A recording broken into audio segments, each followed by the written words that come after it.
Hello, everybody. We are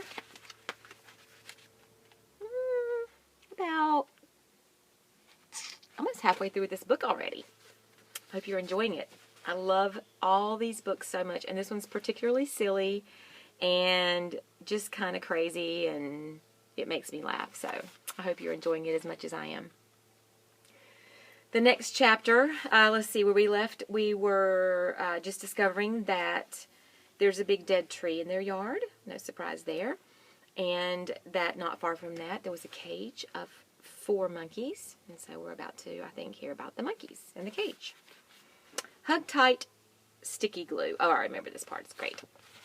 You can see him applying the hug tight, sticky glue to what is probably the big dead tree.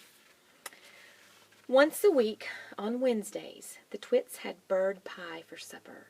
Mr. Twit caught the birds, and Mrs. Twit cooked them. Mr. Twit was good at catching birds. On the day before Bird Pie Day, he would put the ladder up against the big dead tree and climb into the branches with a bucket of glue and a paintbrush. The glue he used was something called Hug-Tight, and it was stickier than any other glue in the world. He would paint it along the tops of all the branches and then go away. As the sun went down, birds would fly in from all around to roost for the night in the big dead tree. They didn't know, poor things, that the branches were all smeared with horrible Hug-Tight. The moment they landed on a branch, their feet stuck, and that was that. The next morning, which was Bird Pie Day, Mr. Twit would climb up the ladder again and grab all the wretched birds that were stuck to the tree. It didn't matter what kind they were, song thrushes, blackbirds, sparrows, crows, little jenny wrens, robins, anything. They all went into the pot for Wednesday's bird pie supper. Well, first, check out the poor little birds all stuck to the big dead tree. It gets worse.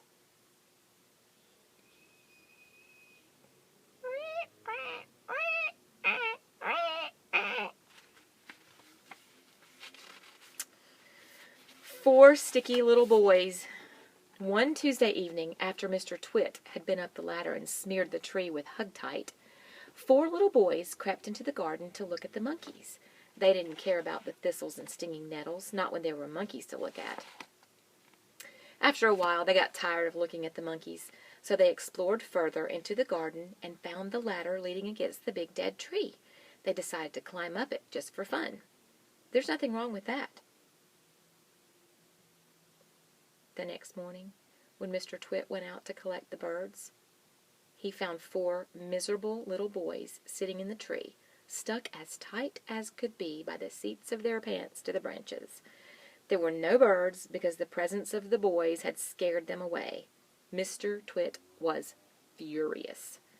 "As there are no birds for my pie tonight," he shouted, "then it'll have to be boys instead." He started to climb the ladder. "Boy pie might be better than bird pie," he went on, grinning horribly. "More meat, not so many tiny little bones." The boys were terrified. "He's going to boil us," cried one of them. "He'll stew us alive," wailed the second one. "He'll cook us with the carrots," cried the third. But the 4th little boy, who had more sense than the others, whispered, "Listen, I've just had an idea. We are only stuck by the seats of our pants. So quick, unbutton your pants and slip out of them and fall to the ground." Mr. Twit had reached the top of the ladder. There they are, stuck tight. Mr. Twit had reached the top of the ladder and was just about to make a grab for the nearest boy when they all suddenly tumbled out of the tree and ran for home with their naked bottoms winking at the sun. I don't know if I'm supposed to show you this picture, but you kind of have to see it. I told you he was naughty. The Great Upside Down Circus. Oh, Monkey Circus. Sorry. The Monkey Circus. There's monkeys right there. Now for the monkeys. Finally, I say. Now for the monkeys. The 4 monkeys in the cage in the garden were all one family. They were Mugglewump and his wife and their 2 small children.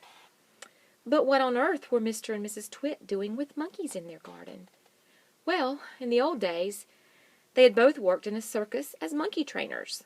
They used to teach monkeys to do tricks and to dress up in human clothes and to smoke pipes and all the rest of that nonsense. Today, although they were retired, Mr. Twit still wanted to train monkeys. It was his dream that one day he would own the first great upside-down monkey circus in the world.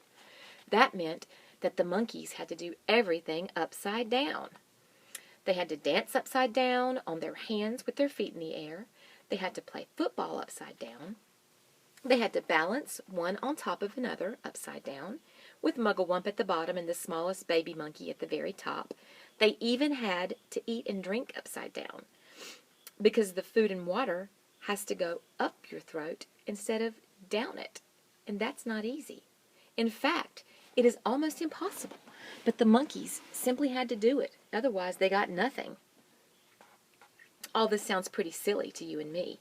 It sounded pretty silly to the monkeys, too. They absolutely hated having to do this upside-down nonsense day after day.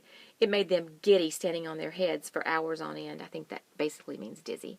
This is a British author. But Mr. Twit didn't care about that. He kept them practicing for 6 hours every day, and if they didn't do as they were told, Mrs. Twit would soon come running with her beastly stick. The Roly-Poly Bird Rescue. Kind of a spoiler alert with that one. Mugglewump and his family longed to escape from the cage in Mrs. Twit's garden and go back to the African jungle where they came from. They hated Mr. and Mrs. Twit for making their lives so miserable. They also hated them for what they did to the birds every Tuesday and Wednesday. "Fly away, birds!" they used to shout, jumping about in the cage and waving their arms. "Don't sit on that big dead tree! It's just been smeared all over with sticky glue! Go and sit somewhere else!" But these were English birds, and they couldn't understand the weird African language the monkeys spoke. So they took no notice and went on using the big dead tree and getting caught for Mrs. Twit's bird pie. Then one day, a truly magnificent bird flew down out of the sky and landed on the monkey cage.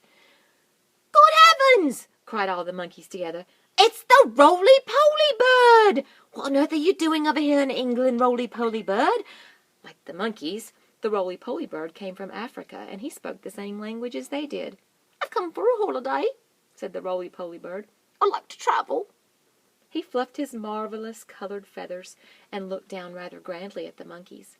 "For most people," he went on, "flying away on a holiday is very expensive, but I can fly anywhere in the world for nothing." "Do you know how to talk to these English birds?" Mugglewump asked him. "Of course I do," said the Roly-Poly Bird. "It's no good going to a country and not knowing the language." "Then we must hurry," said Mugglewump. "Tuesday is today, and over there you can already see the revolting Mr. Twit up the ladder, painting sticky glue on all of the branches of the big dead tree. This evening when the birds come in to roost, you must warn them not to perch on that tree, or they will be made into bird pie." That evening the Roly-Poly Bird flew round and round the big dead tree, singing out, "There's sticky stuff all over the tree. If you land in the branches, you'll never get free. So fly away, stay up high, or you'll finish up tomorrow in a hot bird pie."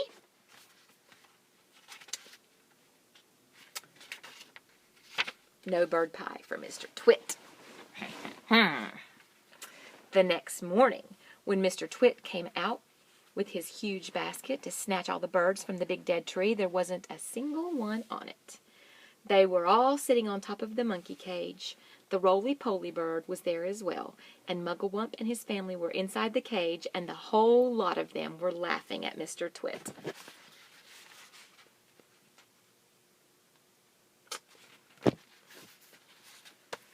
Not very nice, but neither is Mr. Twit. Still no bird pie for Mr. Twit. But it does look like he may have had a different idea. Mr. Twit wasn't going to wait another week for his bird pie supper. He loved bird pie. It was his favorite meal. So that very same day, he went after the birds again. This time, he smeared all the top bars of the monkey cage with sticky glue, as well as the branches of the big dead tree. "Now I'll get you," he said, "whichever one you sit on."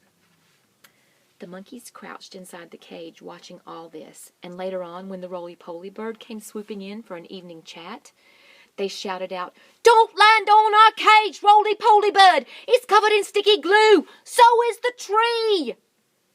And that evening, as the sun went down and all the birds came in again to roost, the roly-poly bird flew round and round the monkey cage and the big dead tree, singing out his warning. "There's sticky stuff now on the cage and the tree. If you land on either, you'll never get free. So fly away, stay up high, or you'll finish up tomorrow in a hot bird pie."